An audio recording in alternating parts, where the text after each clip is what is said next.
Since Thanksgiving, we've been on this journey looking through the Gospel of Mark and his use of the word euthys, which means immediately, or as it is translated in our passage today, at once. And Mark uses this word euthys 2 times as much as all the other authors in the New Testament combined. And what it does to his writing style, his narrative, and what it does in kind of the reading of that, it actually makes it seem really this fast-paced, hurried, one event after another kind of narrative. And that's why I've named the series 8282, or Pali Pali in Korean, which means hurry, hurry. As we've gone through this series, though, we've seen that hurry isn't always the kind of hurry that we think. And the timeline that we have for ourselves isn't always what God's timeline is for us. Last week, we saw that, in fact, to be able to judge, we looked at the parable of the sower and the 4 different soils. To be able to judge what kind of soil you may be, whether you're the soil on the path, or you're on the rocky place, or you're within the thorn bushes, or you're the soil in the good fields, it's not a matter of the immediate results. Right? It's not what comes up first, but rather it's this waiting game to see what happens till the end. And we don't know whether it's about ourselves or about other people. We don't know until the end. Jesus has only one urgent mission, and that's the only thing that he's hurried in doing, and that's to reveal and to proclaim the word of God, the kingdom of God. And that time, whatever time it may be, that's God's time. I think often one of the reasons why we find ourselves in hurry is because we're not responding to God's time. We're responding to other things, and one of those other things is fear, right? When we respond to fear or a threat, depending on the severity or the intensity or the immediacy of that threat, our bodies kick into effect something called the fight or flight response. Have you heard of that before, the fight or the flight response? So how this works is that very simply our minds, they perceive some kind of threat. I took this from an infographic, okay? I didn't make it myself. We receive some kind of, we think that there's some kind of danger, and our bodies, they respond through the processing of the brain. They release hormones and other chemicals that make our body ready for action. And so some of the physical effects of these chemicals are increased heart rate and breathing, tunnel vision. It really increases our focus so that we're more aware of the kind of the surroundings, and we're really acutely aware of those things. So our pupils start to dilate, letting more light in so that we can see the kind of the details better. And I said bladder because that's the next thing. Bladder relaxation. That's why, sometimes when you're really scared and, when people get really scared, they pee their pants, right? Has that ever happened to you? It never happened to me. So, but I've known some people who laugh so hard that they pee their pants. I don't know if it's the same kind of thing. But that's why people, when they get scared, they can pee their pants because their bladder gets relaxed. Shaking. Have you guys ever experienced that when you're so scared that you're shaking? It's because your muscles are so tense and they're so ready to run away or to fight or something that happens. Flushed face or pale skin, because your body is sending more blood to your brain and your legs and your arms so that it's ready to do something. Dry mouth, slow digestion, hearing loss. Basically it puts our body in this finely tuned way to be able to survive whatever threat that comes our way. You might ask, what does this have to do with our passage today? And what does it have to do anything with Jesus going into this wilderness? Because there is this connection between hurriedness and fear causes us to hurry sometimes when it's not warranted, right? Because we know that not all fears are real. You know that you can know this because sometimes the fight or flight response isn't accurate. It's always automatic. It happens automatically, but it's not always accurate. And so you might have experienced these symptoms in this fight or flight response sometimes when who's kind of doesn't like speaking in front of crowds, Or maybe you think back to like grade school and you remember your first big presentation before your class. Were you like that, where you were like kind of shaking and you got nervous and you got your butterflies in your stomach and your heart is beating fast? That happened to me all the time. I actually hated public speaking. I enjoy it now because I love preaching. But if I was to, let's say, go out in a different setting in like a workplace or something, I think I would be just as nervous as well. I remember my first sermon as I became a pastor. Like I could feel in my pants my knees shaking because I didn't like public speaking. So I was experiencing this fight or flight response, but it doesn't make sense, right? My life is not in any danger. People are not going to kill me, hopefully, if I didn't, speak a good sermon or whatever. But yet my body was kicked into this response. Or maybe it's for you a job interview. You go into a job interview and you're so nervous for that job interview that you're experiencing these symptoms.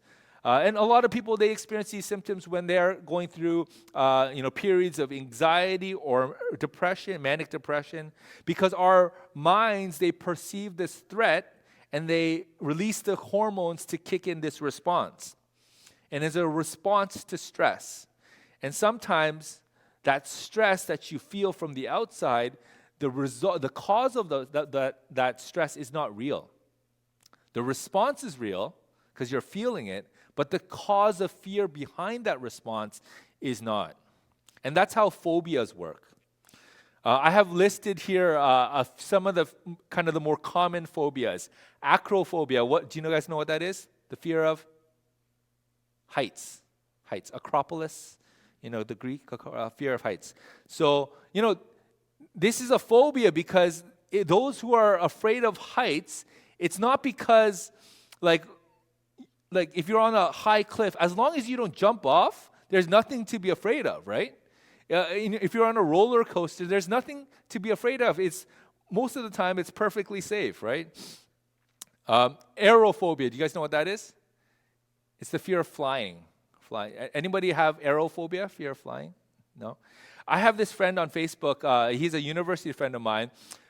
Every time he goes on a flight, he writes on his Facebook status, prepares for the flying metal beast every time. And the funny thing is he flies often. He's always going to, I don't know where he's living right now, because he's always either in London, because he's English, or Vancouver, because that's where he kind of went to school, and also, or Toronto, where, we went to university. I think he worked there for a bit, or even sometimes in Korea, because he loves Korean culture and everything, and so he had a lot of Korean friends. He was, sorry, Matt, but he was our token white guy in our group of friends, right? He spoke Korean really well. It was pretty amazing. But yeah, so he has this fear of flying this metal beast, but he does it all the time. Arachnophobia is the fear of spiders.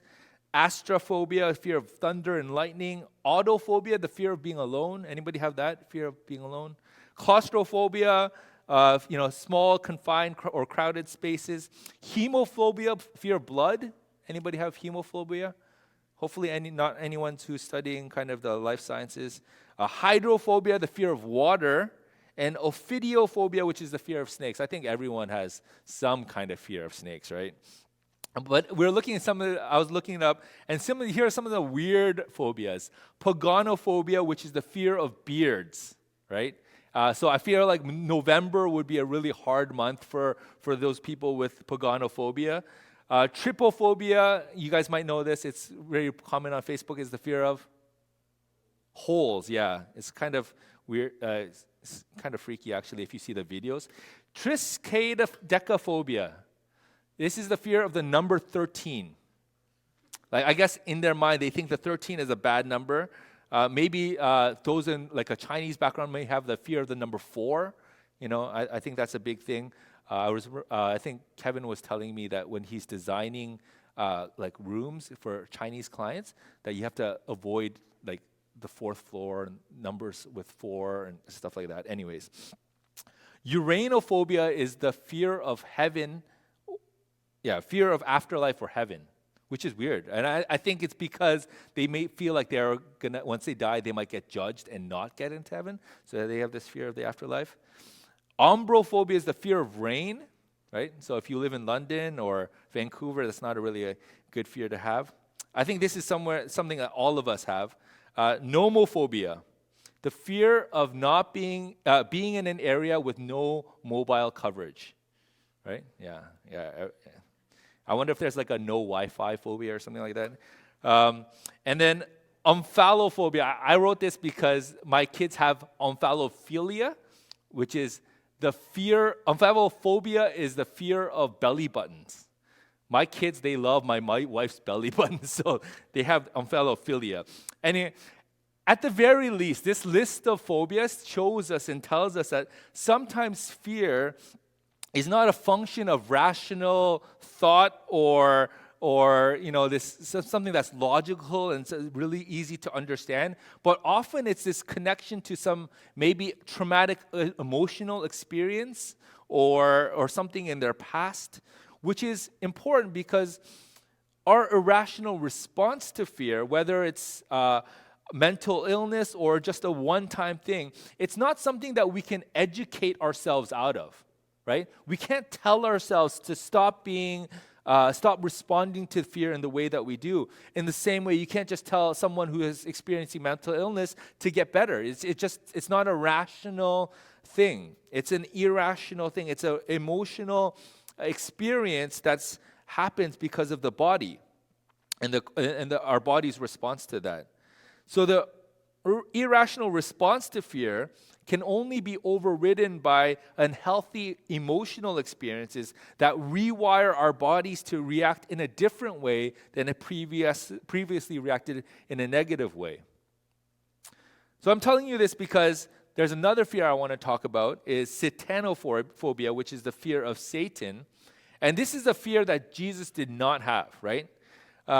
In today's passage, it's a short treatment of today's event. And if you think that this, when you go in to meet Satan, we might have this fear of what that might look like to us.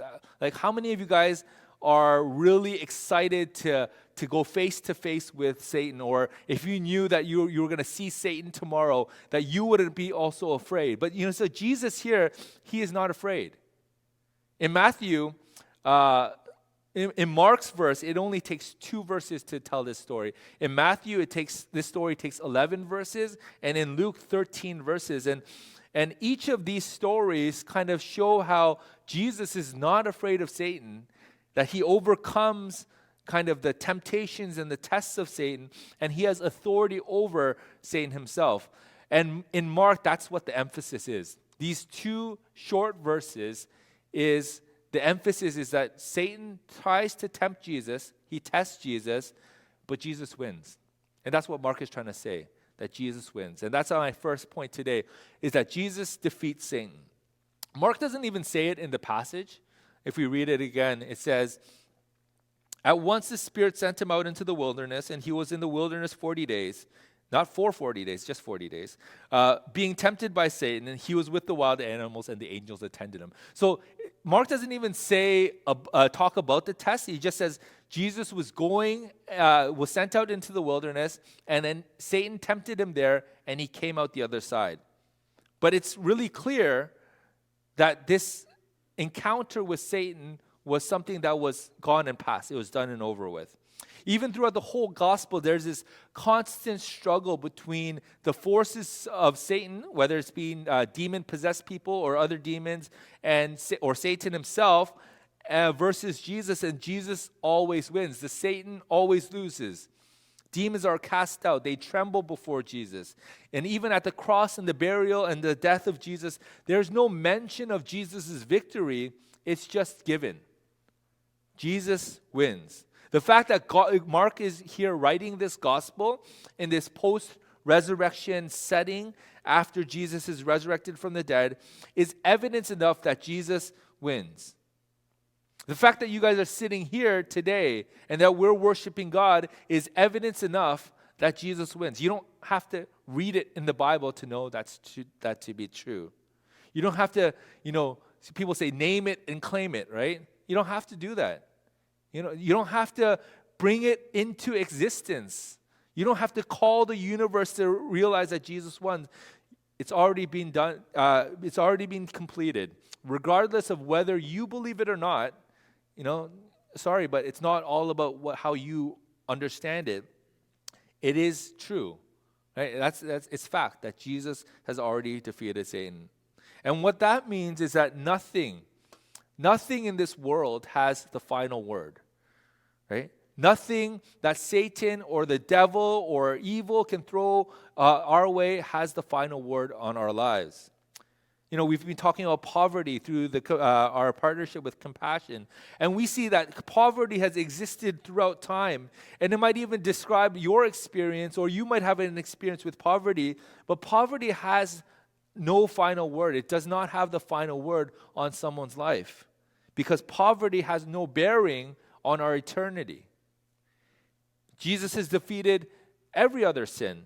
Jesus has defeated, mental illness, because you might still go through it. It might be something that you're living with, but that doesn't have the final word, because mental illness has no bearing upon your eternity, no matter what it results in. Jesus has defeated worry and anxiety. These might be things that you go through all the time, but it's something that does not have the final word on your life, because worry and anxiety has no bearing on your eternity. Are you getting this? That even death, the thing that, this is the most final word that the world can throw our way. It's the most final sentence that can be laid down upon our life, that you're dead. But even that has no bearing upon your eternity. Whether or not you die does not, actually it does have a bearing on it, because most people will die, right? But other than that, just the fact that you're dead has no bearing on where you go for eternity. Actually, dying initiates your eternity, right? So Satan, who is this Lord of fear, this God of fear, has no bearing upon your eternity, which leads me to my second point, which is don't be driven by fear. Don't be driven by fear. Jesus here, he's not driven by fear. He's in Mark 12, it says, what is he driven by? What does it say in Mark 12? It says, at once the Spirit sent him out into the wilderness. Right? Jesus is driven into the wilderness not by fear, but rather by the Spirit. And actually, this word, send him out, is a really nice translation. It's an easy translation of the word ekbalo, which in Greek means to cast out, right? To cast out. Balo means to throw, or throw, and ek means to out. So to cast out. This is the word that they use for exorcisms, right? When Jesus exorcised demons in the demon-possessed people, whether it's Legion or other people in the Bible, he ekbaloed them, right? He cast them out. So what the Spirit is doing, he's casting Jesus out. He's like forcefully sending him out into the wilderness. And that's what's happening to Jesus, right?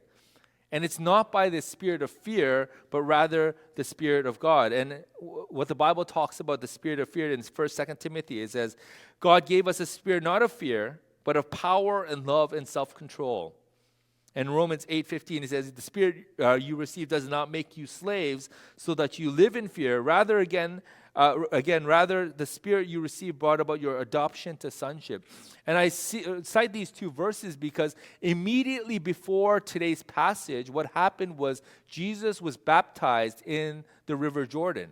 And as he was baptized, the heavens opens up, and God calls down and says, this is my son whom I love.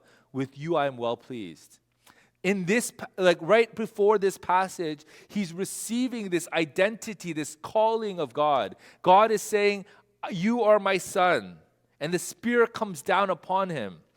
And then, when we have that experience of God, when God says, oh, you are my daughter, or you're my son whom I love, I'm so pleased with you.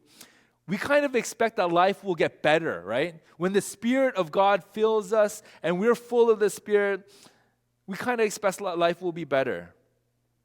But rather, the Spirit sends him out into the wilderness. Like, imagine that. Imagine if your experience of God wasn't this judgment, wasn't not following these rules, or your experience of not being good enough or holy enough. But what if your experience of God was the heavens opening up and this voice coming down and saying, "You are my child. I am pleased with you." And you know full well what you've done in your life, and still God says, "You are my child, and whom I love, and with whom I'm well pleased." How would that change your life? How would that change the way that we live? Maybe instead of trying to, out of the fear of not reaching a certain standard, we wouldn't try to live impressing people with our careers, or maybe our income level, or maybe a good personality, have people like us, or our humor, be the funny guy, or our good deeds. Maybe we wouldn't strive to live according to a standard that other people set for us, but by what we see in this world, whether it's social media and we compare ourselves to other people. Maybe that's not the way that we would live. Maybe we wouldn't be afraid of the future and what the future has in store for us, especially with everything that is happening in this world, and kind of the literal climate, and also the political climate and the religious climate of our day. Maybe we wouldn't try to fill our life and escape from the realities of the world, escape from what we're afraid of by filling it with entertainment, whether it be video games or streaming the news, whatever streaming subscription you have with Netflix, Amazon, Disney Plus. There's so many, right? Apple TV. There's so many things. Or going to the nicest places with the best food, or traveling to a cool city, or going out with your friends to a concert, or having drinks with them. Maybe we might actually, enjoy what we do, like for a living. Maybe we might not feel so guilty about what we don't do for God in our faith, and maybe we might start to live for what we want to live for, and what God has called us to live for. And the thing is that we don't have to imagine that experience of God. It's true, right? It's true for each and every one of you, that the heavens opens up, and He says to each and every one of you, "You are my child, whom I love, with whom I am well pleased." And this whole Bible is testament to that, is testimony to that. We just need to experience it for ourselves. And I pray that I can't control that. That's not something that I can manufacture, that our church can manufacture, or that even you yourselves can manufacture yourself. That you can't create the right conditions to experience God, but God does that on His own time. And so I pray that that's the experience that you chase after. They say millennials want experiences over possessions, right? I pray that that's the experience that you look for. I pray that the experience of God's acceptance and the welcome that He has for you is something that you know for yourself. My next 2 points come from the observation that Jesus isn't driven by fear. Rather, He's driven by the Spirit into the wilderness. And the first thing is, my third point is testing and temptation.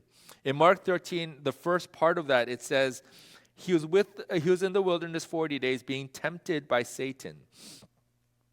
And the word tempted, if some of you guys have like the notes on your thing, on your Bible, mine is the note F, right? And so I look down at F, and it says, the Greek for tempted can also mean tested. For those of you guys who are in family time, you guys already know that, because that was one of the questions, right? So some other translations of the Bible talk about this temptation of Jesus as the testing of Jesus. The word is interchangeably used. And so look what James says about this. Let's see what it looks like when we read. James is talking about testing and temptation, and how we can interchangeably use that, and how that changes our perception of the passage. It says in verse 2, chapter 1, verse 2, Sorry, that should be chapter 1, verse 2, not chapter 2, verse 2. It says, "Consider it pure joy, my brothers and sisters, whenever you face trials of many kinds, because you know that the testing of your faith produces perseverance." So, what if we were to switch that? Consider it pure joy when you face temptations of many kinds, that the tempting of your faith produces perseverance. That sometimes we are tempted out of living out our faith. And then later on in verse 12 to 15, blessed is the one who perseveres under trial, because having stood the test, that person will receive the crown of life that the Lord has promised to those who love him. When tempted, no one should say, God is tempting me, for God cannot be tempted by evil, nor does he tempt anyone. But each person is tempted when they're dragged away by their own evil desire and enticed. Then after desire has conceived, it gives birth to sin, and sin, when it is full grown, gives birth to death. And so if we understand that tempting and testing is the same word, we shouldn't say that God is testing me. No one should say God is testing me, because God can't be tested by evil, nor does he test anyone with evil, is kind of the implication here. That, and we're talking about it in our family time, and sometimes we can think of our temptation as our inner, right? This is the way that one person described it, whereas testing is like an external circumstance.